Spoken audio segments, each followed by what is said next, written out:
Hello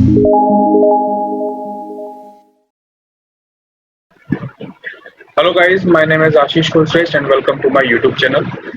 दोस्तों, आज हम लोग कार्बोनेट्स कंपाउंड स्टार्ट करने वाले हैं। तो आज का जो वीडियो रहेगा वो बहुत इंपॉर्टेंट रहेगा, क्योंकि आज मैं केवल बेसिक इंट्रोडक्शन ऑफ कार्बन पर बात करने वाला हूँ। क्या क्या कार्बन की प्रॉपर्टीज होती हैं जिसकी वजह से वो इतने ज्यादा कंपाउंड बनाता है, क्यों ऐसा हुआ कि कार्बन के लिए एक अलग से पूरा स्टडी बनाई गई, ऑर्गेनिक केमिस्ट्री नाम से उसको डिवाइड किया गया। ठीक है, तो आज सारी चीजें हम लोग डिस्कस करेंगे। इस वीडियो को लास्ट तक जरूर देखिएगा। पसंद आए तो लाइक जरूर कीजिएगा, शेयर जरूर कीजिएगा और चैनल को सब्सक्राइब करके बेल आइकन दबा दीजिए। इससे आगे आने वाली जो वीडियोस रहेंगी कार्बन पे वो बहुत इंपॉर्टेंट रहेगी, उसकी नोटिफिकेशन आपके पास तक आ जाया करेगी। चलिए स्टार्ट करते हैं इंट्रोडक्शन ऑफ कार्बन से। दोस्तों, कार्बन का जो एटॉमिक नंबर होता है, जो एटॉमिक नंबर होता है कार्बन का, वो होता है 6। ठीक है, तो एटॉमिक नंबर से इसका जो इलेक्ट्रॉनिक कॉन्फ़िगरेशन बनता है, इलेक्ट्रॉनिक कॉन्फ़िगरेशन बनता है वो क्या बनेगा? पहली शेल में 2 इलेक्ट्रॉन्स जाएंगे और दूसरी शेल में बचे हुए 4 इलेक्ट्रॉन आएंगे। तो 2,4 इसका इलेक्ट्रॉनिक कॉन्फ़िगरेशन हो जाता है। इलेक्ट्रॉनिक कॉन्फ़िगरेशन जिसको नहीं आता है, मेरी लास्ट वीडियो रेफर कर लीजिएगा, डिस्क्रिप्शन में आपको उसका लिंक मिल जाएगा और ऊपर आई बटन में भी वो पॉप हो गया होगा। ठीक है, आप उसको खोल के देख सकते हैं। ठीक है, पूरी वीडियो मैंने एलिमेंट्स और उसके इलेक्ट्रॉनिक कॉन्फ़िगरेशन पे ही बनाई थी। तो एटॉमिक नंबर कार्बन का होता है 6 और इलेक्ट्रॉनिक कॉन्फ़िगरेशन हो जाता है इसका 2,4। तो अगर मैं इसका एटॉमिक स्ट्रक्चर बनाऊं तो वो कुछ इस तरीके से बनेगा। ये होगा इसका न्यूक्लियस, ये इसकी फर्स्ट शेल और ये हो जाएगी इसकी सेकंड शेल। फर्स्ट शेल में भरे होंगे 2 इलेक्ट्रॉन्स, ये 2 इलेक्ट्रॉन्स, और सेकंड शेल में भरे होंगे 1, 2 और 3 और ये 4 इलेक्ट्रॉन्स। ठीक है, तो इस तरीके से इसका एटॉमिक स्ट्रक्चर बन जाएगा। ठीक है, इसके एटम का स्ट्रक्चर बन जाएगा। अब हुआ क्या कि आप इसका देखेंगे कि ये बहुत स्मॉल साइज का है, क्योंकि केवल 2 ही इसकी शेल्स होती हैं, केवल 2 ही शेल्स इसमें अवेलेबल होती है, तो उसका स्मॉल साइज होता है। इस स्मॉल साइज होने की वजह से ये किस तरीके के बॉन्ड बनाता है? ये कोवेलेंट बॉन्ड बनाता है। कोवेलेंट बॉन्ड क्या होते हैं? कोवेलेंट बॉन्ड क्या होते हैं? शेयरिंग से जो बनते हैं, शेयरिंग ऑफ इलेक्ट्रॉन से जो बनते हैं, लूजिंग और गेनिंग से जो बनते हैं, उनको हम लोग आयनिक बॉन्ड कहते हैं। इन बॉन्ड के बारे में मैं आपको मेटल्स एंड नॉन मेटल्स में बहुत ही डिटेल में पढ़ाने वाला हूं, तो वो वीडियो जब उस चैप्टर को पढ़ाऊंगा तो आप उसको ज्यादा अच्छे से समझ पाएंगे।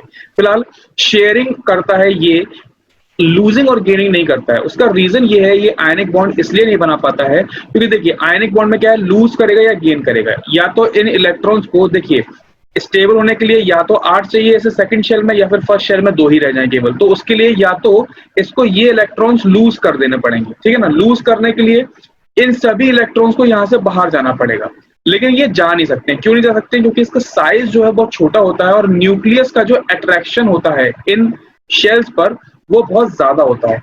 स्मॉल साइज होने की वजह से न्यूक्लियर अट्रैक्शन बढ़ जाता है, जिसकी वजह से न्यूक्लियस इन इलेक्ट्रॉन्स को छोड़ता नहीं है, क्योंकि न्यूक्लियस होता है पॉजिटिवली चार्ज और जो इलेक्ट्रॉन्स होते हैं वो होते हैं नेगेटिवली चार्ज पार्टिकल्स। ठीक है, ये तो हुई लूजिंग की बात। ये 4 इलेक्ट्रॉन्स गेन करके यहाँ पर आयनिक बॉन्ड फिर भी बना सकता था, 4 इलेक्ट्रॉन्स गेन कर लेगा, लेकिन ये गेन भी नहीं कर पाता है। उसका रीजन ये है कि देखिए अगर ये गेन करेगा तो एक इलेक्ट्रॉन यहाँ पर इंसर्ट होगा, लेकिन क्योंकि फाइनल शेल में, सेकंड शेल में या वैलेंस शेल में इसके ऑलरेडी इलेक्ट्रॉन बहुत पास पास होते हैं, क्योंकि शेल का साइज बहुत छोटा है, तो जो 4 इलेक्ट्रॉन जो भरे हुए हैं ऑलरेडी वो बहुत पास पास होंगे।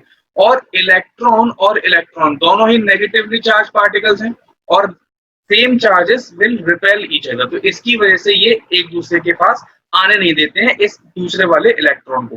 ठीक है, तो इसी वजह से ये फिर गेनिंग भी नहीं कर पाता, तो लूजिंग और गेनिंग नहीं कर पाता, इसलिए आयनिक बॉन्ड नहीं बनेगा, इसलिए केवल कोवेलेंट बॉन्ड ये बनाता है। कार्बन की यूनिक प्रॉपर्टी होने के लिए 3 रीजंस होते हैं। एक तो ये स्ट्रॉन्ग कोवेलेंट बॉन्ड बनाता है। जो कोवेलेंट बॉन्ड अगर हम नॉर्मल किसी और एलिमेंट का देखें, कोवेलेंट और आयनिक बॉन्ड, तो उसमें आयनिक बॉन्ड ज्यादा स्ट्रॉन्ग होता है, बट कार्बन के केस में जो कोवेलेंट बॉन्ड बनता है ये बहुत ही स्ट्रॉन्ग बॉन्ड होता है। सेकंड जो होता है वो होती है इसकी टेट्रावैलेंसी। टेट्रावैलेंसी का मतलब क्या होता है ये मैं अभी आपको बताऊंगा।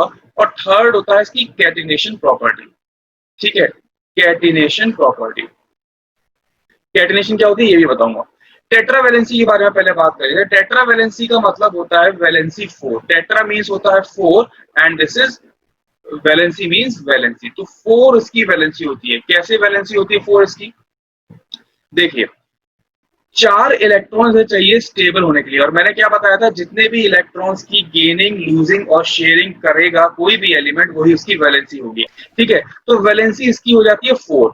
4 वैलेंसी होने के कारण इसके पास मैं बॉन्ड देखूं तो 4 तरफ से बॉन्ड बन सकते हैं इस तरीके से। कार्बन के चारों तरफ ये अपने बॉन्ड बना सकता है। ये यहाँ पे जो भी इलेक्ट्रॉन होगा वो इधर जो भी आएगा इससे टच हो जाएगा, इधर जो भी आएगा वो इससे अटैच हो जाएगा, इधर जो भी आएगा वो इससे अटैच हो जाएगा, इधर जो भी आएगा वो इससे अटैच हो जाएगा।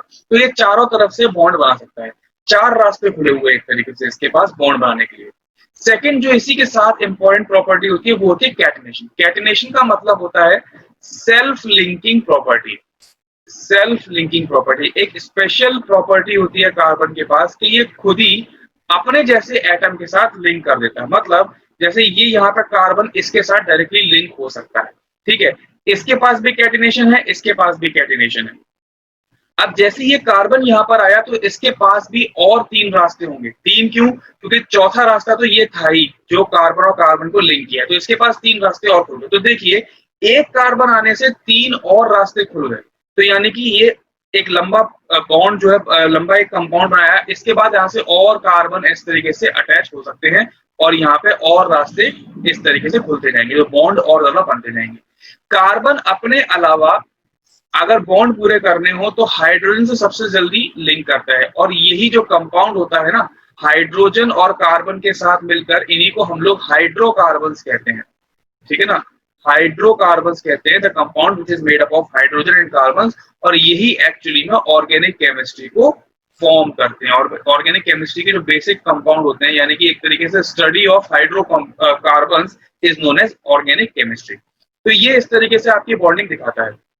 सेल्फ लिंकिंग प्रॉपर्टी, बहुत से लोग कहते हैं कि कार्बन में ही क्यों होती है, कार्बन ही क्यों?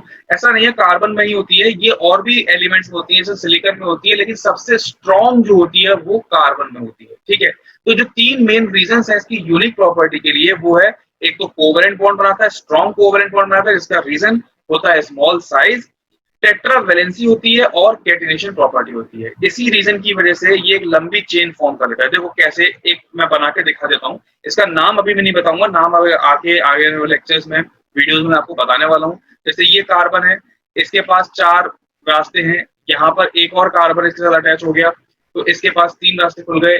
अब ये कहीं से भी लिंक कर सकता है, कार्बन यहाँ पे भी आके कनेक्ट हो सकता है, तो ये इस तरीके से यहाँ पे रास्ते खुल जाएंगे। ये यहाँ पे खुल जाएगा तो ये इस तरीके से खुल जाएंगे। एक कार्बन यहाँ लग सकता है तो ये इस तरीके से खुल जाएंगे। लेकिन एक कार्बन बॉन्ड केवल 4 ही बना सकता है, ना इससे कम बनाएगा ना इससे ज्यादा बनाएगा। तो जब भी हम लोग कंपाउंड फॉर्मेशन करते हैं, आगे हम लोग सीखने वाले हैं, तो उसमें ये चीज याद रखनी होती है, ध्यान रखना होता है इस चीज का कि एक कार्बन हमेशा 4 बॉन्ड बनाए। अब वो ऐसे कर सकता है कि हर एक जगह सिंगल हो, या फिर ऐसा भी हो सकता है कि 2 जगह इस तरीके से डबल बॉन्ड के साथ दूसरा कार्बन जोन हो। तो वो डिटेल में हम लोग उसके बारे में बात करेंगे। कोवेलेंट बॉन्ड 3 टाइप के होते हैं, single bond, double bond and triple bond. तो तीनों के बारे में ही मैं आपसे बताऊंगा कि इनको क्या बोलते हैं, क्या इनके नाम होते हैं, सब चीजें डिटेल में हम लोग डिस्कस करने वाले हैं आगे आने वाले वीडियोस में। तो आज की वीडियो में बस इतना ही, मिलते हैं आपसे नेक्स्ट वीडियो में, बहुत इंपॉर्टेंट होने वाली है वीडियो। अगर पसंद आई तो लाइक शेयर एंड सब्सक्राइब जरूर कीजिएगा चैनल को, और बेल आइकन दबा दीजिएगा। इसके अलावा अगर आप ऑनलाइन क्लासेस चाहते हैं तो आप इंस्टाग्राम पर मुझे डीएम कर सकते हैं, लिंक आपको डिस्क्रिप्शन में मिल जाएगा। मिलते हैं नेक्स्ट वीडियो में, तब तक keep watching, keep learning. Thank you so much.